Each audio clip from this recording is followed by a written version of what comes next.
I bought every pen at the dollar store so that you don't need to. We're going to put them to the test to see which pen is the best cheap option for using in your planner or journal. Something I did not expect when making this video is how large of a selection they had at the dollar store, and also how similar a lot of the packaging looks. Even as a pen snob, I found it a little overwhelming sorting through all the options available. In order to do a fair comparison, I limited the pens to only ballpoint and felt tip, excluding gel pens and anything with colored ink. I also did not buy novelty or seasonal pens, or those that came in sets of 8 or higher. I wanted to keep the tests geared towards what appeared to be the more premium products. We ended up with 9 pens, although one rollerball pen did sneak in, so technically there are only 8 contenders. The pens we'll be testing today are the Zebra ballpoint pens, Pro Marks Ultrafine Felt Tip Pen, Ink Tech Chrome Grip ballpoint pens, Jot ballpoint pens, XV Special Edition ballpoint pens, Ink Optimus Felt Tip Pen, Ink R2 Roller, the accidental rollerball pen, Ink Just Right Hybrid Ink ballpoint pen, and the Ink Colorflow Felt Tip Pen. The pens will be judged using this score sheet.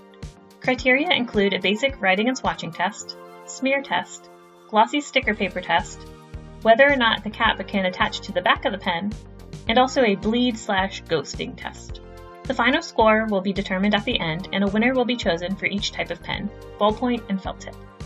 Getting right into it, the first pens are the Zebra ballpoint pens. Zebra is a pretty well-known company, so I'm excited to see how these perform. Immediately upon opening the package, my expectations dropped significantly, as this is one of the cheapest feeling pens I've ever felt. The barrel is incredibly light and also thinner than usual, making it uncomfortable to hold. The clicking mechanism is very rough and unpleasant. To unclick the pen, you need to press on the clip. Okay, so we're not off to a very good start. This pen required a little scribbling to get the ink flowing. The first attempt at writing the pen name, the ink was quite clumpy and jumped while writing. Some pens do need some warming up, and I wanted this to be a fair test, so I wrote the name again, and it wrote okay. However, when I started swatching the pen, the ink proceeded to get clumpy again. It began jumping, and also smeared very easily. For this reason, I did not expect the smear test to go very well. For the smear test, I scribbled a large dark blob on the paper, and also wrote some text.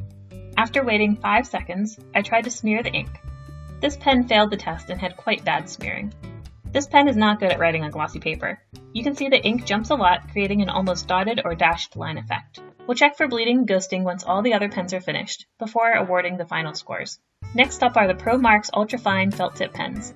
This pen's barrel is made from a very nice feeling matte plastic, and I think the design is very modern and appealing. It doesn't look like a dollar store pen, unlike some of the others. Felt tip pens are essentially markers with very fine nibs used for writing. Less pressure is required to write with felt tips because instead of forcing a ball to roll across paper, ink simply seeps out of the felt tip. This pen behaves as one would expect a felt tip pen to behave. However, I will say that it feels very stiff and scratchy compared to more of the popular felt tip pens that I've used. You can tell the nib is not very soft. I do appreciate how small and fine the 0.5mm nib can write though. There is no smearing with this pen, however smearing is uncommon among felt tip pens, so it wasn't a huge surprise. This pen writes on glossy paper, however the ink is not very dark at all, and honestly it looks more like a cool mid-tone gray color than black. Next are the Ink Tech Chrome Grip ballpoint pens. The chrome grip is a nice detail on the pen, however it spins freely, which makes it feel cheap. The barrel and clip are also cheap feeling plastics, and the button moves freely once clicked, not necessarily a desirable feature. Overall, this pen feels like a free pen you would receive at events with companies' logos and branding on them. It writes like a very standard ballpoint pen. Sometimes you need to scribble to get the ink flowing, sometimes it jumps, sometimes the ink gets a small clump, but generally speaking, it's a normal pen. There is only mild smearing, however it performs quite poorly on the glossy paper test, as it jumps a lot. Jot is another well-known brand, so I'm curious to see how these ballpoint pens compare. The pen itself feels more durable than the last pen, however overall it's still very light. It has a firm, satisfying click, unlike the others thus far. The ink in this pen is noticeably darker than the last, and also goes down much smoother with less force. It is comfortable to hold and write with. It still comes across as an average ballpoint pen, but definitely higher quality than the last. The Jot pen only has very mild smearing as well, however performs just as badly on glossy paper.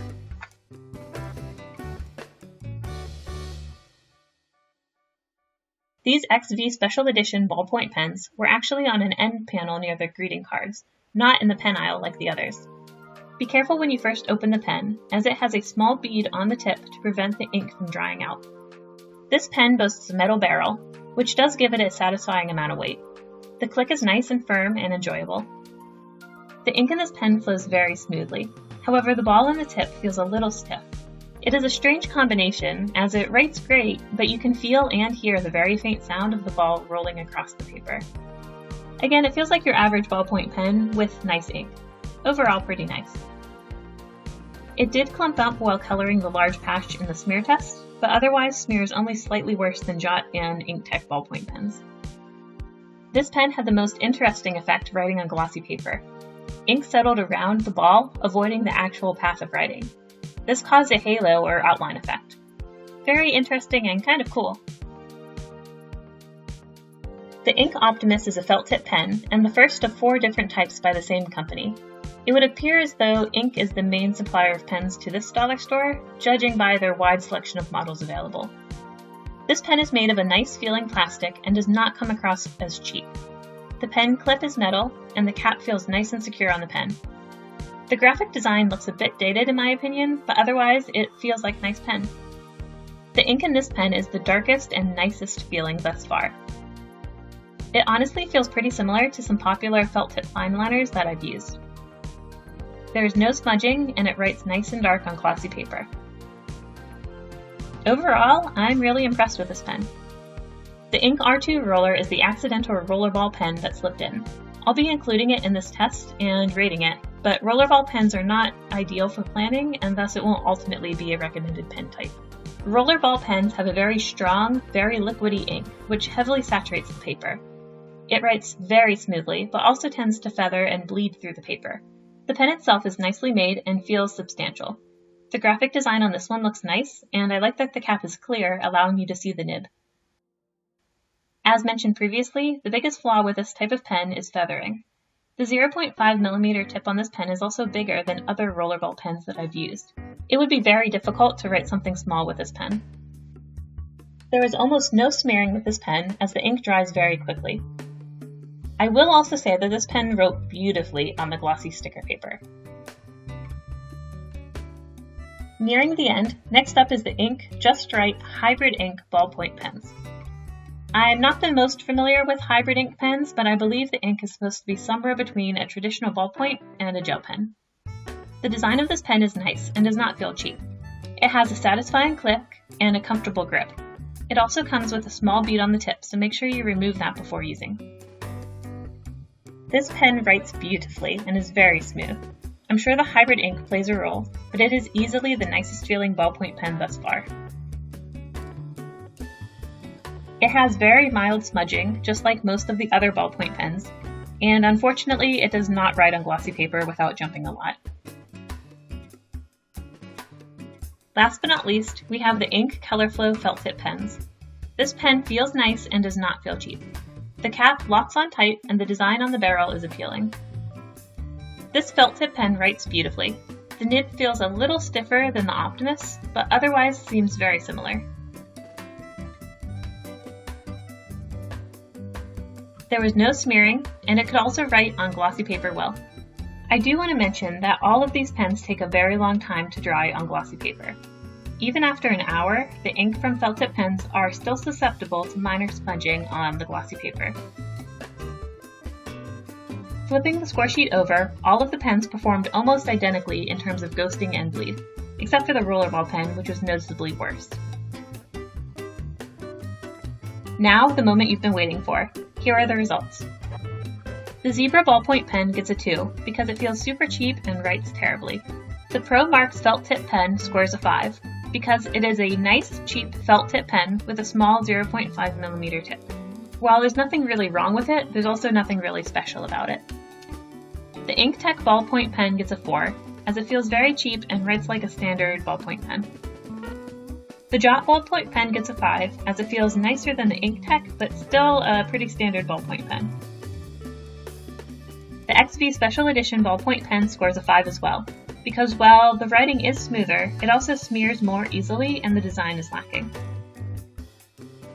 The The Ink Optimus felt tip pen gets an 8, as the pen behaves very similarly to some premium felt tip pens and fine liners that I've used. The Ink R2 roller gets a 4, simply because it is not ideal for planners. However, you may want to consider using a rollerball pen on glossy paper. Just remember to allow ample drying time. The Ink Just Right Hybrid Ink Ballpoint Pen scores a 7. It is the clear winner in terms of both performance and overall feel in the ballpoint pen category. The Ink Color Flow Felt Tip Pen gets a 7 because it is nearly identical to the Optimus. However, the ink is slightly less dark and the tip is also a little stiffer.